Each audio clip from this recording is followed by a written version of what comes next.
मिट्टी के अंदर जो सूक्ष्म जीव हैं वो सब जो है वो आपके इस कंपोस्ट के बीच में होते हैं और कंपोस्ट के ऊपर वो फीड करते हैं। तो इस करके वो उसके कुछ न कुछ जो है वो जो कोई चाहे फंगस होगा तो उसका माइसीलियम उसमें जाएगा, और जो अगर आपके कोई छोटे छोटे क्या कहते हैं उनको छोटे जीव हैं तो उनके अंडे जो हैं वो भी उसमें जो आपकी सॉइल की जो आपका उसका फर्टिलिटी स्टेटस है उसको इम्प्रूव करते हैं, उसकी जो उपजाऊ क्षमता है उसको बढ़ाते हैं। उसके बाद क्रॉप रेजिड्यू बहुत सारे ऐसे हमारे पास, जैसे अब आपने पंजाब हरियाणा में देखा होगा भी, पीछे आपने सुना होगा पिछले सालों में, साल तो ये चीज ऐसा नहीं हुआ क्योंकि कोरोना की वजह से लोग काफी थोड़े रहे, कंजर्वेटिव रहे। अदरवाइज पिछले सालों में आपने देखा होगा कि पराली को लोग जलाते थे, जो उसका आपका राइस है उसका जो रेजिड्यूज होता है उसको वो लोग वो जलाते थे। तो उसके बाद क्या हुआ कि धीरे धीरे अब उससे जो है इन्वायरमेंट को बहुत बड़ा प्रॉब्लम होता था। तो इस तरह से क्रॉप रेजिड्यूज अगर हम इसको वो कर दें, क्रॉप रेजिड्यूज को हम सॉइल में ही उसको मिक्स करें और उसको इस तरह का हमारे पास, जैसे हमने एक वेस्ट डिकम्पोजर हमने यूज करते हैं हम उसमें, तो इस तरह से अगर आप किसान अगर यूज करें तो क्या होगा कि आपकी सॉइल जो है वो एनरिच हो जाएगी, तो आपको न्यूट्रिएंट जो है उसमें ऑलरेडी, और वो जो आपका क्रॉप रेजिड्यू का मैनेजमेंट भी प्रॉपर हो जाएगा। और तीसरी बात, अब उसके बाद आया बायो फर्टिलाइजर ऐसे जैसे राइजोबियम है, फास्फोरेट स्टेबलाइजिंग बैक्टीरिया है, पोटाश के बैक्टीरिया है, इन सब का हम इस्तेमाल कर सकते हैं सॉइल फर्टिलिटी को इम्प्रूव करने का। और जो जिन सूक्ष्म जीवों की मैं बात कर रहा हूँ उन सूक्ष्म जीवों, ये वही वो हैं बायो एजेंट्स हैं जिनका हम उसके लिए इस्तेमाल कर सकते हैं। इसके बाद अब आया paste and diseases management. Paste and diseases management क्या है कि लोकल डिकॉक्शन हम यूज कर सकते हैं, घर में बनाई हुई छोटी छोटी चीजें जिनसे कि हम बीमारियों को रोक सकते हैं। बोटेनिकल एक्सट्रैक्ट, बहुत सारे ऐसे लोकल पौधे होते हैं जिन पौधों का जिन पौधों के ऊपर आपके कीट पतंगे फीड नहीं करते हैं, तो इनको फीड पे ये फीड नहीं करते हैं, तो उनका भी हम एक्सट्रैक्ट बना करके उसको यूज कर सकते हैं। और उसके बाद फार्म बेस्ड इनपुट जैसे क्रॉप रेजिड्यू मैंने पहले बता दिया, उनमें भी बहुत सारे ऐसे कीट पतंगे उनको रोक सकते हैं हम। काऊ डंक है उसका वो बना सकते हैं, जैसे बीजामृत है, जीवामृत हम बनाते हैं। बटर मिल्क है उसका यूज कर सकते हैं, काऊ यूरिन का यूज कर सकते हैं। क्रॉप रोटेशन तो मैंने पहले ही बता दिया था उसके बारे में। बायोजेंट बायो पेस्टिसाइड्स हैं, जैसे ट्राइकोडर्मा की मैं बात कर रहा हूँ, सुडोमोनास है, इनको भी हम इस्तेमाल कर सकते हैं। ये कुछ उसकी कुछ एडवांटेज क्या होती है ऑर्गेनिक प्रोडक्शन की। फ्रूट अच्छा होगा, खाने के लिए अच्छा होगा, जूसी होगा, सेल्फ लाइफ ज्यादा होती है, इस तरह के बहुत सारे चीजें हैं। और इसके बाद चलो इसको तो हम रहने, कुछ सक्सेस स्टोरी है यूएस में, कुछ लोगों ने इस वाशिंगटन एप्पल पे काम किया तो उन्होंने पाया कि उसका काफी अच्छा रिस्पांस जो है वो इसका मिला है। मुझे लगता है कि हमें भी यहाँ पे हम तो पिछले 17-18 सालों से इसको कर रहे हैं, तो हमें तो बहुत अच्छा रिस्पांस इसका प्रोडक्शन में मिल रहा है, बहुत अच्छी सक्सेस स्टोरी हमारे पास है। इसके बाद अब आए ऑर्गेनिक सर्टिफिकेशन पे। सर्टिफिकेशन क्या है? ये एक तरह का लीगल सिस्टम है कि जिससे कि आप अपने प्रोड्यूस को ये डिक्लेयर कर सकें कि आप ऑर्गेनिक प्रोड्यूस कर रहे हैं। अब इसके बारे में, जैसे ये वही बात हो गई जैसे एक आपने कहा कि मैंने पढ़ाई की है ना, मैंने कोई ग्रेजुएशन की है या कुछ किया है, तो उसका एक सर्टिफिकेट आपके पास होता है। वही सर्टिफिकेट इसका ऑर्गेनिक का होता है कि आप बोलते हैं मार्केट में कि मैं ऑर्गेनिक कर रहा हूँ, आप खरीदार पूछता है कि भाई आपके पास उसका कोई सर्टिफिकेट है, कोई रिलायबल सिस्टम है, तो वो आपके पास ऑर्गेनिक सर्टिफिकेशन है। दो टाइप की होती है, एक तो थर्ड पार्टी सर्टिफिकेशन और एक पीजीएस सर्टिफिकेशन। थर्ड पार्टी होती है कि बाहर एक एजेंसी के इंस्पेक्टर आपके पास आते हैं, वो आकर के आपके फील्ड को इंस्पेक्ट करते हैं और उसके बाद वो आपको सर्टिफिकेट प्रोवाइड करते हैं ताकि आप अपने प्रोड्यूस की मार्केटिंग कर सकें। इसके बाद आता है दूसरा है थर्ड पीजीएस सर्टिफिकेशन। पीजीएस होता है इसमें आप खुद पार्टिसिपेटरी गारंटी सिस्टम, कि आप खुद डिक्लेयर करते हैं कि मैं ये सिस्टम को अडॉप्ट कर रहा हूं और इसकी पूरा मेरी जिम्मेवारी है, आप जिम्मेवारी देते हैं। अब थर्ड पार्टी सर्टिफिकेशन में दो तरह की होती है, एक इंडिविजुअल सर्टिफिकेशन, कि एक अकेला आदमी जो है वो सर्टिफिकेशन एजेंसी को अप्रोच करता है और उसके बाद वो सर्टिफिकेशन अटेन कर लेता है। तो दूसरा होता है ग्रुप सर्टिफिकेशन के, एक ग्रुप जो है वो इकट्ठा होकर के उसकी अपने ग्रुप की सारे की सर्टिफिकेशन कराता है। अब ग्रुप सर्टिफिकेशन में 20 से लेकर के आपके 500 तक मेंबर हो सकते हैं, और इंडिविजुअल तो इंडिविजुअल होता है। तो दूसरी इंडिविजुअल सर्टिफिकेशन में क्या होता है कि ये बहुत एक्सपेंसिव है, बहुत पैसा इस पे लगता है। तो ग्रुप सर्टिफिकेशन में क्या है कि कॉस्ट भी आपकी कम आती है, और ये एक बड़ा अच्छा सिस्टम भी है, और जो छोटे स्मॉल फार्मर्स हैं उनके लिए ये बहुत सुइटेबल सिस्टम है। इसके कुछ प्रोसेसेस हैं, चलो ये तो डिस्कस कर लेंगे हम। अब आते हैं इसके स्टेप क्या हैं। सबसे पहला कि आइडेंटिफिकेशन ऑफ फार्मर, ये फार्मर के पास क्या क्या वो उसके पास अपनी लैंड है, और उसके साथ साथ वो गाय पैदा, उसने गाय वहां पाली हुई है, और कुछ वो खुद भी करने का इच्छा रखता है कि मुझे ऑर्गेनिक करना, उसका माइंडसेट इस तरह का है। तो ऐसे फार्मर को हम सिलेक्ट करते हैं। ये मैं अपना प्रोसेस आपको बताऊं, ये कुछ हमारे रजिस्ट्रेशन के प्रोसेस हैं जो हम फॉर्म्स हमने इस पे लोड किए कि इनको हम उसके फिलअप करके उसका पूरा डाटा रिकॉर्ड करते हैं। इसके बाद उस ट्रेनिंग, फार्मर्स की ट्रेनिंग हम करवाते हैं, उनके वहाँ ये बताते हैं उनको कि किस तरीके से आपने इसको करना है, कैसे कैसे आपने ऑर्गेनिक फार्मिंग करनी है, और आपको क्या डू और डोंट्स, क्या आप करना है क्या नहीं करना है, वो सारी चीजें हम उसकी ट्रेनिंग में उसको बताते हैं, और साथ में अपने ग्रुप को कैसे चलाना है। इसके बाद डॉक्यूमेंटेशन, कि आपको किस तरह से अपने डॉक्यूमेंट प्रिपेयर करने हैं, आपका पासपोर्ट साइज फोटोग्राफ हो, लैंड का आपके पास रिकॉर्ड हो, लैंड होल्डिंग आपकी अपनी, उसका प्रूफ आपके पास चाहिए, किसान पासबुक या कुछ और, उसके साथ पैन कार्ड, आधार कार्ड, ये मैंडेटरी है, भारत सरकार ने कर दिए हैं। तो ये सारी चीजें जो है वो उसके लिए जरूरी होती है। इसके बाद हम उसका सॉइल के सैंपल लेते हैं, और हमारे पास अपनी लेबोरेटरी है, प्लांट हेल्थ क्लिनिक है, और leaf and soil testing, residual testing laboratory है, उसमें हम एनालाइज करते हैं, और एनालाइज करने के बाद हम देखते हैं कि उसका कंटेमिनेशन लेवल क्या है, और कितने साल तक उसको कन्वर्शन में रखने के बाद हम उसको ऑर्गेनिक में ले जा सकते हैं। इसके बाद मेंटेनेंस ऑफ आईसीएस। ये आईसीएस क्या है, ये एक तरह से जो लोकल सेल्फ बॉडी ही होती है, जिस तरह से आपकी ग्राम पंचायत होती है उसको आप चुनते हो, लोकल सेल्फ बॉडी होती है उसको आप चुनते हो, उसी तरह से हम भी यहाँ पे अपने मेंबर्स को, जो ग्रुप है वो चुनता है, और उनको कुछ ड्यूटीज दी होती हैं, उन ड्यूटी को वो लोग करते हैं। इसी तरह जैसे ये हमने कुछ फोटोग्राफ इसमें अपलोड किए हैं कि किस तरह से हम अपनी मीटिंग करते हैं, किस तरह का हमारा सिस्टम है।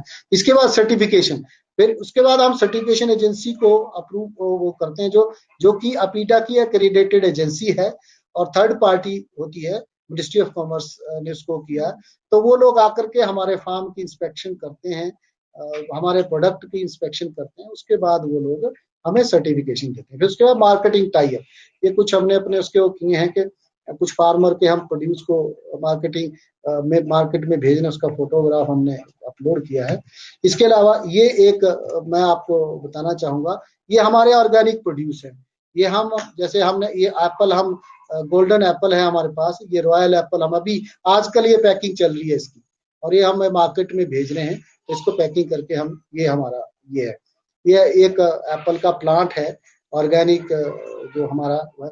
ये कुछ हमारे प्रोडक्ट, जैसे हम वालनट ऑयल हम बनाते हैं, एप्रिकॉट ऑयल हम बनाते हैं, आलमंड हम वो करते हैं। इसके साथ साथ ड्राई फ्रूट की हम मार्केटिंग करते हैं, हमारी जो फेडरेशन है।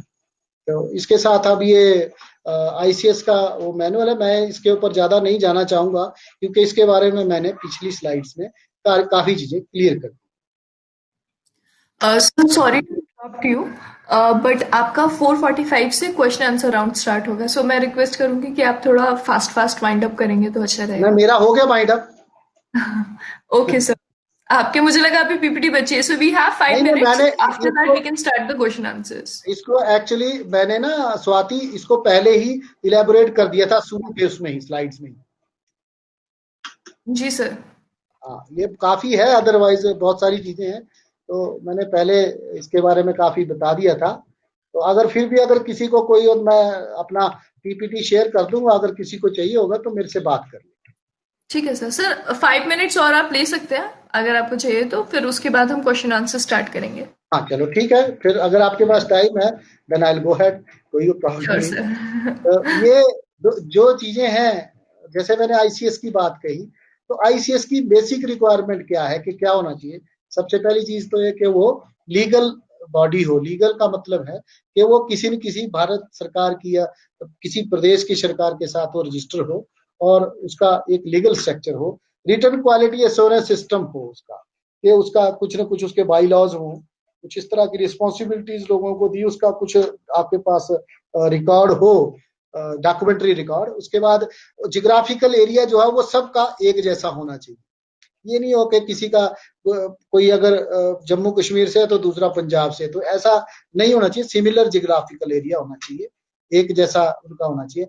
फिर दूसरी, इसके बाद ग्रुप में सबसे इंपॉर्टेंट चीज के उनका एक दूसरे के साथ वो बॉन्ड होने चाहिए, कॉन्ट्रैक्ट होना चाहिए उनका। इस तरह का कॉन्ट्रैक्ट के वो सारे लोग मिल करके उस काम को करेंगे, है ना। ये नहीं कि अकेला ही कोई आदमी उसको करता रहे, है। इसके बाद फिर सर्टिफिकेट जो है वो ग्रुप के नाम होगा, किसी एक इंडिविजुअल आदमी के नाम नहीं होगा।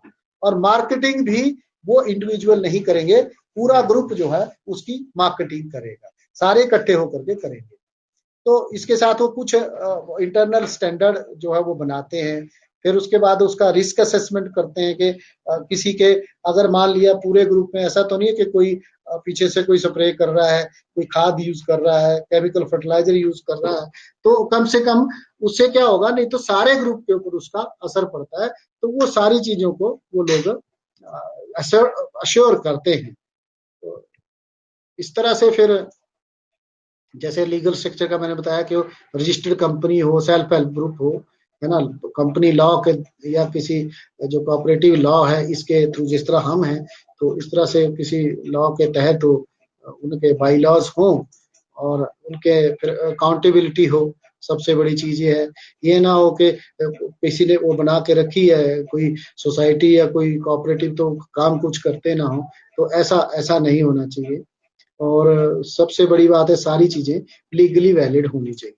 ये हमारा इंफ्रास्ट्रक्चर थोड़ा सा वो है, ऑर्गेनाइजेशन स्ट्रक्चर है। ये बोर्ड ऑफ डायरेक्टर्स है, उसके बाद हमारे मैनेजिंग डायरेक्टर है, आरसीएस कोऑर्डिनेटर होता है, फिर उसके बाद अप्रूवल कमेटी है, उसके बाद डॉक्यूमेंटेशन स्टाफ है, प्रोसेसिंग ऑपरेशन मैनेजर है, उनका स्टाफ है, और क्वालिटी हेड है, और एक्सटेंशन ऑफिसर्स हैं, इंटरनल इंस्पेक्टर्स हैं। इस तरह से ये सारी चीजें कुछ वो जो है सिस्टम हमने बनाया होता है।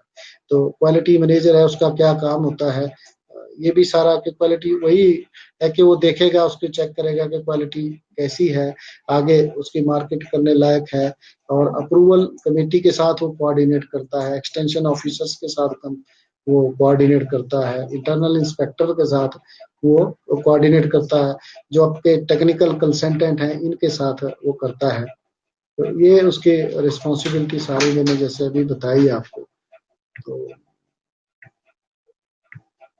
इंटरनल इंस्पेक्टर क्या है कि वो, इंटरनल इंस्पेक्टर क्या करता है कि वो जो आपका फार्म होता है उसकी इंडिविजुअल फार्म की इंस्पेक्शन करता है। तो एक इंस्पेक्टर एक ग्रुप में कम से कम साल में 2 बार इंस्पेक्शन करता है। और एक इंस्पेक्टर जो है वो 4 से 1 दिन में 3 से 4 फॉर्म ही कर सकता है, 4 फॉर्म से ज्यादा वो उसको इंस्पेक्ट नहीं कर सकता। और तीसरी बात यह है, एक इंस्पेक्टर पूरे ग्रुप में मैक्सिमम 40 और मिनिमम वो चाहे जितना मर्जी कर सकता है, और मैक्सिमम 40 फार्मर को ही इंस्पेक्ट कर सकता है। ये हमने अपना जो बनाया हुआ है स्टैंडर्ड, उसकी मैं बात कर रहा हूँ। अदरवाइज बाकी लोगों का मुझे मालूम नहीं है। तो ये अब फिर एक्सटेंशन वर्कर का क्या, एक्सटेंशन ऑफिसर्स का क्या काम होता है कि लोगों के साथ टच में रहना, उनको जो उनके टेक्निकल जो नॉलेज है उसको वो उनसे शेयर करना। और बहुत सारी चीजें ऐसी हैं कि जिनको वो उनके साथ ऐसे भी शेयर करता है कि मान लिया किसी को कोई प्रॉब्लम है, कोई किसी फील्ड से रिलेटेड प्रॉब्लम है, तो वो उसको अपने फर्दर जो स्पीड है उनके साथ शेयर करके वो उनकी प्रॉब्लम्स को का सोल्यूशन जो है वो उनको प्रोवाइड करता है। ये सबसे बड़ी चीज है, एक्सटेंशन ऑफिसर्स कैसा होना चाहिए कि उसका कम्युनिकेशन स्किल जो है लोकल लैंग्वेज में, जिसको फार्मर समझते हो और वो भी समझता हो, इस सारी चीजों को सारी बातों को वो समझने वाला हो। सबसे बड़ी चीज जो इम्पोर्टेंट है वो है कि वो फ्री हो कॉन्फ्लिक्ट ऑफ इंटरेस्ट से, उसका किसी तरह का किसी के साथ कोई इस तरह का वो ना हो कि कॉन्फ्लिक्ट ऑफ इंटरेस्ट ना हो। तो अब एक क्वालिटी मैनुअल है, इसके बारे में तो बहुत लंबा है।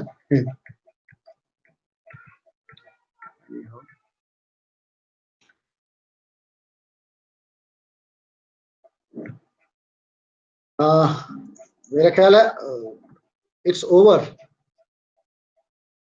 स्वाति। हाँ जी सर। सर मैं रिक्वेस्ट करूंगी आप अपनी प्रेजेंटेशन ऑफ करेंगे तो मैं आपको स्वाति। देख पाऊंगी, फिर आप स्क्रीन पे आ पाएंगे। अच्छा।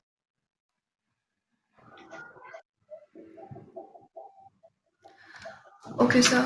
Sir, first of all, thank you for sharing your insights. हमारे पास कुछ questions है। सर जब हम ऑर्गेनिक फार्मिंग की बात करते हैं और स्पेसिफिकली सर्टिफिकेशन की बात करते हैं तो एक and consumer point of view से एक क्वेश्चन रेज होता है कि अल्टीमेटली जो मेरे पास प्रोडक्ट आ रहा है, organic product, organic fruit vegetable जो भी है, वो जेन्युइन है या नहीं है। इस चीज को कोई रेगुलेटरी कोई एक सेपरेट फ्रेमवर्क है जो इस चीज को मैनेज करता है या यस। ऐसे। Yes, so I would like to know हाँ अबाउट दैट। हाँ, ये सबसे पहली चीज तो जो सर्टिफिकेशन है आपका, हम्म। सर्टिफिकेशन एक ऑथेंटिकेशन है। और वो इसलिए भी ऑथेंटिकेशन है क्योंकि वो जो सर्टिफिकेशन इंस्पेक्टर है वो आपके फॉर्म पे जब जाता है तो वो पूरा इंश्योर करता है कि आप एलिजिबल हैं सर्टिफिकेशन के लिए या नहीं। ओके। दूसरी सबसे बड़ी चीज, जब भी आपका प्रोड्यूस, आपने जितना भी प्रोड्यूस आपने किया है उसका आपका डाटा जो है वो अपीडा की एक साइट है ट्रेसनेट, ट्रेसनेट पे ओके। अपलोड होता है। और ट्रेसनेट पे लोड होने के बाद आपके प्रोड्यूस की पूरी क्वांटिटी के कितना आप प्रोड्यूस करते हैं वो सारा चीज जो आपका साइंटिफिकली मैनेज होता है सारा। तो वो सारी चीज जो है आपकी उस पर लोड होती है। तो जैसे ही आपने मान लिया आपने 500 किलो कोई चीज आपने बेची तो 500 किलो का ट्रांजेक्शन सर्टिफिकेट आपका आपके प्रोड्यूस के साथ वो कंसर्न जो भी आपका बायर होगा वो उसको जाएगा। अब वो जो बाकी आपका मटेरियल बच गया तो उसका भी आपको नेक्स्ट इंस्पेक्शन से पहले ब्यौरा देना पड़ेगा कि आपने उसको किसको बेचा, उसका क्या किया और क्या आपकी उसकी स्थिति है। तो वो सारी क्लियर करने के बाद आपकी नेक्स्ट सर्टिफिकेशन होगी। तो जब भी आपका प्रोड्यूस जाता है हमारे यहाँ, मेरे यहाँ तो हम ये करते हैं कि जितना भी हमारा जो भी प्रोड्यूस कहीं भी मार्केट में जाता है उसका हम रैंडम सैंपलिंग करते हैं उसकी किस हर एक बैच की, और उसका हम अपने आप टेस्टिंग करके इंश्योर करते हैं कि ताकि कंज्यूमर जो अपना विश्वास से हमसे चीज खरीद रहा है जी उसको चीज वो सही जाए। जी सर, थैंक यू। सर एक और क्वेश्चन लाइक रेज होता है यहाँ पे। एक ये तो बात होगी कस्टमर पॉइंट ऑफ व्यू से, कंज्यूमर पॉइंट ऑफ व्यू से, बट फार्मर के लिए जब हम बात करते हैं तो जो ये सीड्स होते हैं फार्मिंग के लिए, जी सीड्स, तो जी। ऐसे कोई रिकग्निशन नहीं होता कि ऑर्गेनिक सीड्स कौन से होते हैं। तो हाँ डू यू थिंक ये एक ये बहुत बड़ा चैलेंज है फार्मर्स के लिए। हाँ, खासकर हाइब्रिड सीड की जहां तक बात करते हैं, क्योंकि जी बहुत सारे लोग जो है वो कमर्शियल फार्मिंग जो करते हैं वो हाइब्रिड हम्म, सीड का यूज करते हैं। जी तो यहाँ पे मैं आपको बता दूं कि हम जितने भी हमारे यहाँ फार्मर हमारे साथ काम कर रहे हैं वो सीड उन्होंने अपना ही रखा होता है, वो ओके। सीड बाहर से परचेज नहीं करते हैं। और हम्म कुछ लोगों ने जो है वो पुराने पिछले जो पुराने जमाने से जो उनके पिछला समय चलता आ रहा है उस समय से उन्होंने अपने सीड को प्रिजर्व करने के सिस्टम इवॉल्व किए। उसी सिस्टम में कईयों ने आपके सीड बैंक भी बनाए हुए हैं बहुत सारे लोगों ने। तो हम्म उस सीड बैंक से भी वो सीड लेते हैं। और मैं समझता हूं जिस तरह से हम अभी एक पीछे 2-3 महीने पहले हम इवेलुएट कर रहे थे कि कन्वेंशनल मेज प्रोडक्शन और ऑर्गेनिक मेज प्रोडक्शन में, तो हम्म उसमें जो मक्का का हम प्रोडक्शन करते थे तो जब हमने उसका वॉल्यूम वाइज उसको देखा तो हम्म वेट जो है वो जो हमारा कन्वेंशनल था उसमें वॉल्यूम ज्यादा था और वेट कम था। हमारा हम्म जो ऑर्गेनिक था उसका वॉल्यूम कम था लेकिन वेट ज्यादा था। हम्म तो कंपैरेटिवली प्रोडक्शन किसका ज्यादा हुआ? हम्म हमारा, जिसका वेट ज्यादा है। और दूसरी सबसे बड़ी चीज, अब वो सबसे एक तो ये है कि जैसे ही अब आप आज की डेट में देखते हैं, जैसे आप व्हीट हैं, अब अगर आप व्हीट को एनालाइज कराएं, जैसे हमने कराया एनालाइज, बाजार से आप व्हीट खरीदते हैं, तो वो व्हीट जो है उसमें इस टाइम कार्बोहाइड्रेट 7 से 10% कम है, और आपका जो दालें हैं, दालों में 30% तक प्रोटीन कम पाया जा रहा है। तो ये सारी जो चीजें हैं ये क्यों हो रही हैं? क्योंकि हम हाइब्रिड प्रोडक्शन की तरफ जा रहे हैं, और हम अपने पुरानी जो चीजें, देखो अब जो बीमारियां बढ़ रही हैं, अब आप 100 रुपए की चीज, जहाँ 100 रुपए की कंजूसी आप करते हैं, उसके बजाय आप 1000 रुपए जो है वो डॉक्टर को पे करते हैं, दवाइयों पे खर्च करते हैं। तो अगर हम इन चीजों को समझें और इस तरफ को सोच के चलें, तो मुझे नहीं लगता कि हम अपने आप को सही खाना अपने को प्रोवाइड नहीं कर पाएंगे। बिल्कुल सर। सर एक क्वेश्चन और है मेरे पास, पूछूं? ये पूछिए पूछिए। सर सी, गवर्नमेंट भी, आप जैसे सर्टिफिकेशन आपके टॉपिक में भी था, आपने फ्रेमवर्क, रेगुलेशंस और सर्टिफिकेशंस की भी बात की। तो गवर्नमेंट ने अपने एफर्ट्स भी डाले हैं ऑर्गेनिक फार्मिंग को प्रमोट करने के लिए, किसान को प्रोत्साहित करने के लिए कि वो इसकी तरफ बढ़े। लेकिन किसान भी ये चीज जानते हैं कि हेल्थ के लिए अच्छा है, एनवायरनमेंट के लिए अच्छा है, कंज्यूमर भी ये चीज जानते हैं कि उनकी हेल्थ के लिए अच्छा है, एनवायरनमेंट के लिए अच्छा है। पर ये जो सप्लाई और डिमांड की डिस्पैरिटी है, इसको मीट करने के लिए गवर्नमेंट का कोई ऐसा फ्रेमवर्क है, कोई ऐसे मेजर्स ले रहे? क्योंकि कई बार क्या होता है, जैसे आप ग्रेन्स की बात करें तो ग्रेन्स पर्शेबल नहीं होते, आप उनको डिस्ट्रीब्यूशन के थ्रू आप एक जगह से दूसरी जगह पे इजिली कर सकते हैं, ऑर्गेनिक ग्रेन्स। लेकिन अगर फ्रूट्स और वेजिटेबल्स की बात करते हैं तो बहुत इंपॉर्टेंट है शायद इस बात को ध्यान में रखना कि आपका जो प्रोडक्शन है वो अगर लोकल हो रहा है तो वहां से उसकी सप्लाई भी हो जाए, और जब तक आपका प्रोडक्ट खराब ना हो तब तक वो कंज्यूमर तक पहुंच जाए। तो आपका इस पे क्या विचार है? देखिए, सबसे पहली चीज तो ये है, जहां तक आपने कहा कि गवर्नमेंट की स्कीम्स है, गवर्नमेंट की स्कीम बहुत अच्छी है, और गवर्नमेंट की स्कीम राइट अर्नेस्ट वे में है। लेकिन सबसे बड़ी प्रॉब्लम पता है क्या? इम्प्लीमेंटेशन उसका किस तरीके से हो पाता है, ये सबसे ज्यादा महत्वपूर्ण है। अगर उसका सही तरीके से इम्प्लीमेंटेशन होता है तो वो जो है उसका सारी बेनिफिट जो है किसानों को भी मिलते हैं, और आगे एंड कंज्यूमर को भी मिलते हैं। हमारे भारतवर्ष में एक सबसे बड़ी कमी क्या है, अगर आप एक नॉर्मल सी चीज को देखेंगे, कि जब भी हम जूते खरीदते हैं, कपड़े खरीदते हैं, तो उसको जब किसी भी शॉप पे हम जाते हैं तो उसको बताने वाले आपको 10 लोग मिल जाएंगे, इसकी ये क्वालिटी है, फाइबर ऐसा है वैसा है ना। और जब आप खाने की बात आती है, जो कि हमारा सबसे बड़ा और प्रायोरिटी सेक्टर है, उस पे बताने वाला कोई नहीं मिलता है। वहां आप सीधे दुकान पे जाते, उठाया, अगर आपको अच्छा लगता है उठा लो, नहीं आता है तो दुकानदार ये नहीं बताएगा आपको कि इसमें ये चीज होती है। हाँ बिल्कुल। और ये सबसे बड़ा एक सेटबैक है। कंज्यूमर अवेयरनेस हम लोगों ने इस तरफ को ध्यान दिया ही नहीं। हम प्रोडक्शन की तरफ जरूर ध्यान दे रहे हैं, हम सेहत की तरफ भी ध्यान दे रहे हैं, लेकिन कंज्यूमर को क्या खाना चाहिए? आज मैं आपको बताऊं, बहुत सारे फ्रूट हैं जो जिनको हम अपने यहाँ होते हुए भी हम बाहर के देशों से इम्पोर्ट करते हैं, और वो जो फ्रूट है, मान लिया यूरोप से कोई फ्रूट इंडिया में आता है,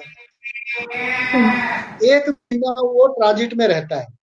तो 1 महीना ट्रांजिट में रखने के लिए क्या क्या वो लोग उसके अंदर करते हैं। जी बिल्कुल। तो आप और परेशान, आपको थोड़ी सी छोटी सी इसमें ऐड करूंगा कि देखिए, जब भी हम फूड प्रोडक्ट्स की बात करते हैं तो हम हमेशा लिबरल हो जाते हैं। हम बाकी चीजों में होते हैं तो हम बड़े स्ट्रिक्ट होते हैं, लेकिन हम फूड प्रोडक्ट्स में इस तरह से सोच नहीं रखते। तो हम लोगों को थोड़ा सा नजरिया बदलने की जरूरत है, और थोड़ा हमें किसानों के बारे में भी सोचने की जरूरत है। जो किसान, सोचिए, देखिए, हम आज, आपने लॉकडाउन में देखा होगा कि पिछले महीनों में अगर किसी ने सबसे ज्यादा अगर सेटबैक लगी है तो किसानों की वजह से, क्योंकि किसानों का कितना बुरा हाल है, कई जगह बेचारे हार्वेस्ट नहीं कर पाए, लेबर की प्रॉब्लम थी, बहुत सारी दिक्कतें थी। तो उनको जूझते हुए भी किसी किसान ने आज तक ये नहीं कहा कि मैं जो है सरकार के खिलाफ हड़ताल कर दूंगा कि मेरे पास जो है लेबर नहीं, या लॉकडाउन क्यों हुआ, किसी ने कहा? किसी ने भी नहीं कहा। वो बेचारा फिर लगा हुआ है 24 घंटे।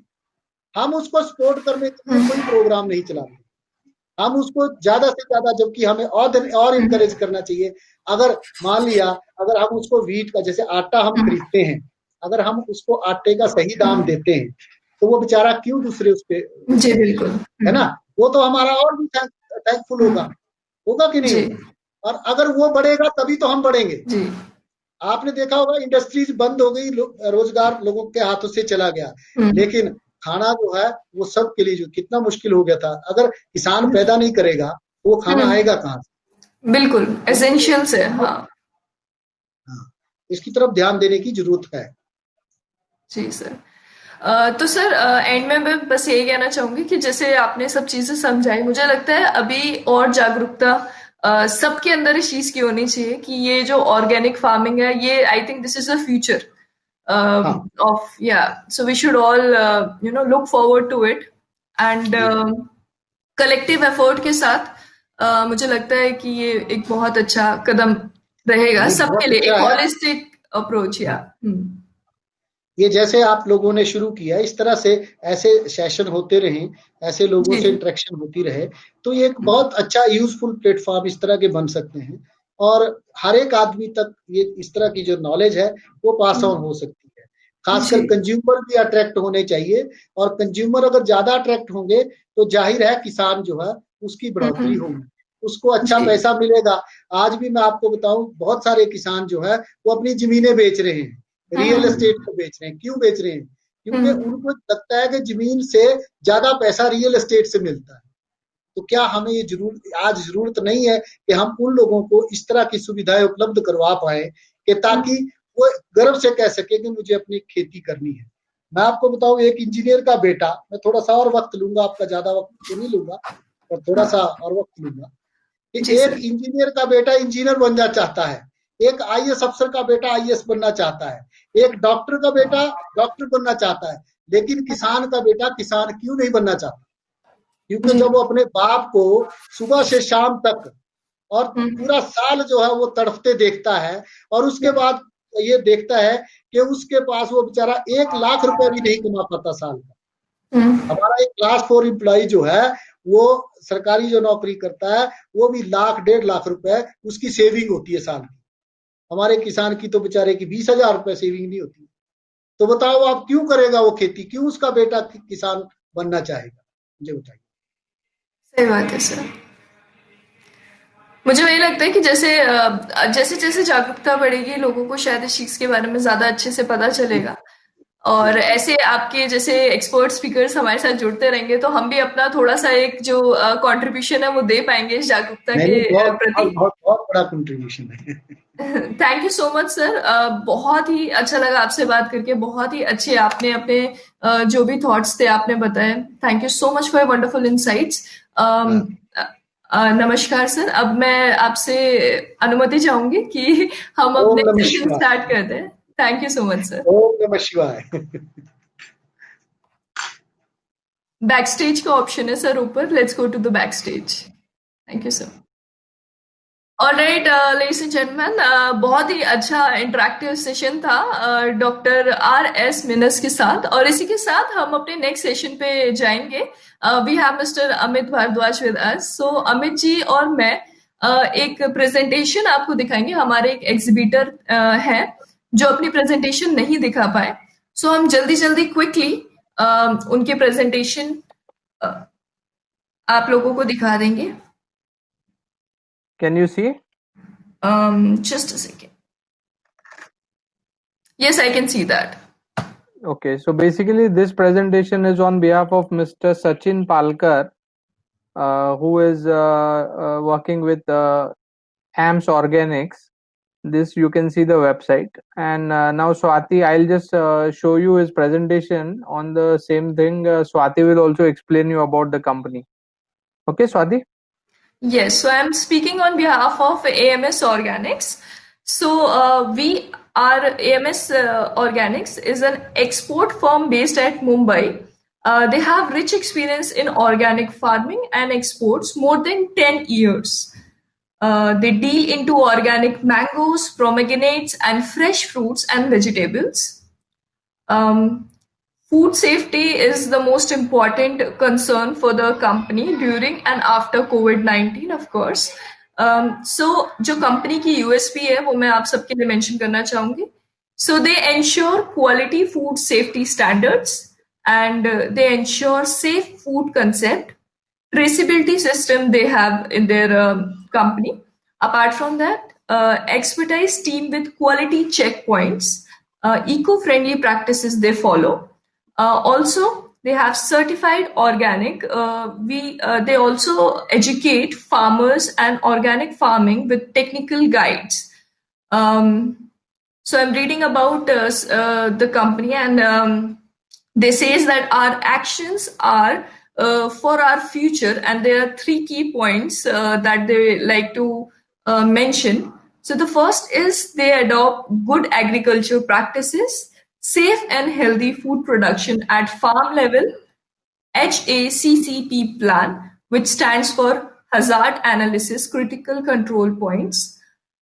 Good manufacturing practices adopted to minimize the risk factor handling and packing. So these are the 3 key points that they mention as their action for their future. So this is it, ladies and gentlemen. आपको ये जो presentation है ये आपको handout section में मिल जाएगी. Apart from that, मैं एक बार इनके contact details भी आपके लिए mention कर देती हूँ. The website is www.amsorganics.com. You can contact to Mr. Sachin Palkar. His phone number is 9819175533. Also, you can contact Mr. Sushil Bagadia. His contact number is 9322899322.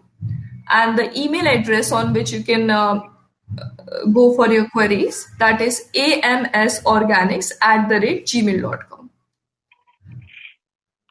Amit, I request you to please stay on the last slide so that people can write down their contact details. Yes.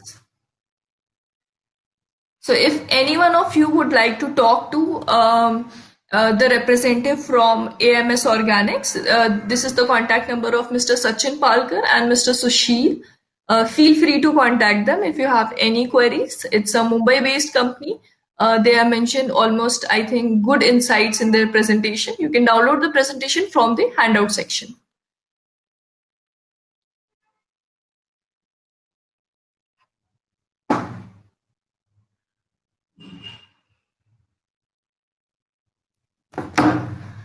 I think this is it. So, all right, ladies and gentlemen. So, moving further, we have the last speaker with us, and I would like to call him in the next session. So, I request all the audience, all the visitor exhibitors to please join us in the next session. We'll be having a very, very, very interesting person with us, and I'm going to give his introduction in that session only. So please stay with us and switch quickly to the next session.